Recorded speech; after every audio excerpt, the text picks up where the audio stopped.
When a soldier comes home, there's pageantry, It's our honor to be here. family, This is Susan, a twin sister.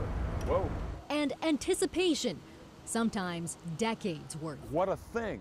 I mean, after 65, 66 years, they identified his remains and bring him back. You know, it's a beautiful thing. A beautiful surprise to those on board, unaware they'd just shared a flight with an Army corporal until they let him off the plane first. The people on the plane, you could see them through the windows, lined up in front of the windows, taking photographs. Easels I bought for each. To understand the police escort, you must first understand history. These are men that fought and died in the service of our country. They call themselves the chosen few. Ed Truax's uncle was among the chosen few. Army Corporal Edward Poole fought in the Korean War. He was wounded in the Battle of the Chosin Reservoir, captured as a prisoner of war, then froze to death in January 1951. They didn't really know for a long time what had happened to him. How could Susan Truax know the remains of her twin brother were lying in a mass grave? In the early 90s, North Korea returned 208 boxes of commingled human remains to the U.S., representing more than 400 U.S. servicemen.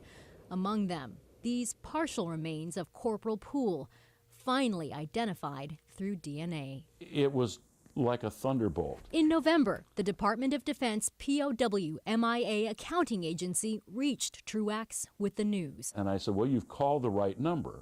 And he said, I know. And he said, we're in the business of finding people. It surprised me no end because I've never heard of them doing anything like this to anyone else. The military is identifying and returning the remains of hundreds of soldiers per year. Amen. 7,700 Korean War vets are still unaccounted for. Purple Heart with an oak leaf cluster, Prisoner of War Medal, the National Defense Medal. There are the medals Corporal Poole never knew he'd earned. And finally, The fact that she can finally lay her brother to rest.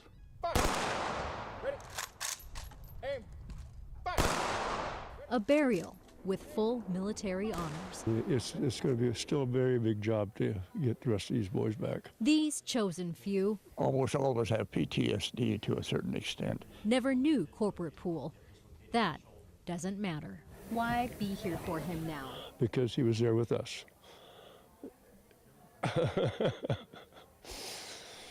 And he didn't make it back. Corporal Poole is back now. It just took 66 years It's bigger than our family, and a promise and it's bigger than my uncle. to leave no soldier behind. I think it sends a message that we will never give up. We will never stop supporting the soldiers that we sent off to war that didn't come home.